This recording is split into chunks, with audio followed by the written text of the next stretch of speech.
Hello guys, and welcome back to Introduction to Number Theory. Now we will discuss another very interesting Diophantine equation. Let's take a look at this equation. We see that some power of 2 increased by 1 needs to be equal to some power of some prime number. Well, of course, we all know such powers of 2 and prime numbers and their powers, which satisfy this equation. For instance, 8 plus 1 is equal to 9. Now we will try to discuss whether there are other solutions of this equation. Well, first of all, let us rewrite the equation in such a way so that we can decompose the right-hand side into a product of two factors. And now we see that product of these two factors is equal to a power of 2. So we understand that each of the factors must be a power of 2 itself. So let us write that first factor is 2 to the power of a, and the second factor is 2 to the power of b. Now pay attention that the number of summands in the second factor is actually equal to k. It's equal to the power of p in the original equation. And we understand that this sum needs to be a power of 2.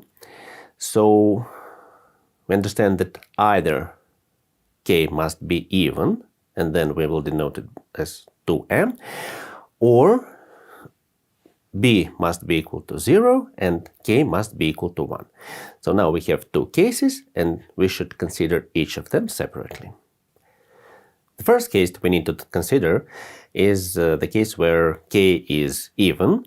So we represent it in the form 2m, and in this case we gain an expression, a difference of squares, which can be decomposed in another way other than in the previous equation.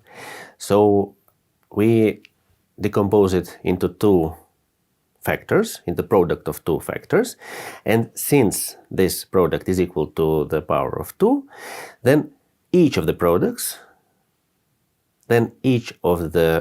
factors must be a power of 2. Let's say that first is 2 to the power of y, and the second is 2 to the power of z. Now note that the difference between these two factors is equal to 2.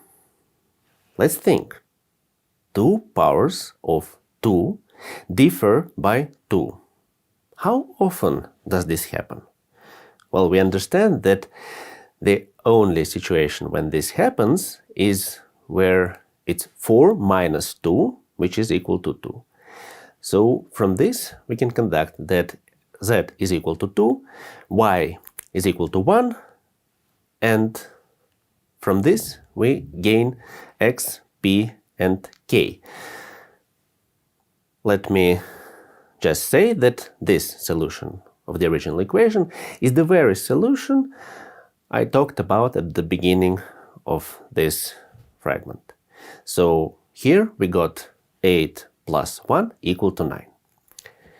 The other case we need to consider is the case where k is equal to 1. In this case, power of 2 increased by 1 needs to be equal to some prime number. Or to say it simpler, it needs to be prime. Let's consider two subcases of this case. First subcase is the subcase where x has an odd divisor. Of course, we consider all the odd divisors greater than 1 because we understand that x is divided by 1 in any case. In this case, we can write x in the form of L multiplied by y, where L is odd, and decompose left-hand side in the following manner. So we understand that it cannot be prime, because it is a product of two numbers clearly greater than 1.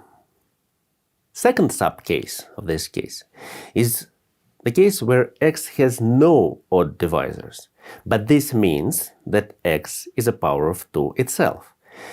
And in such case, p, prime number, is equal to 2 to the power of 2 to the power of t plus 1. Well, this is a very interesting case. Prime numbers of the form 2 to the power of 2 to the power of t plus 1 are called Fermat numbers. Pierre Fermat is a very famous mathematician who had given a great contribution to number theory. And if we take a look at several Fermat numbers, for instance 3, 5 and 17 are Fermat numbers, then we'll see that they're all prime. So for a very long time, all mathematicians thought that all Fermat numbers are prime. But at some moment, it turned out that fifth Fermat number, which means that it corresponds to t equal to 5, is actually not prime. But take a look at the slide. It's a huge number, and it was very difficult to find its decomposition without computers, but somehow Euler did it. So this was the proof that not all Fermat numbers are prime. But still, the question remains whether there are infinitely many prime Fermat numbers or just finitely many. Nobody knows. It is an open problem.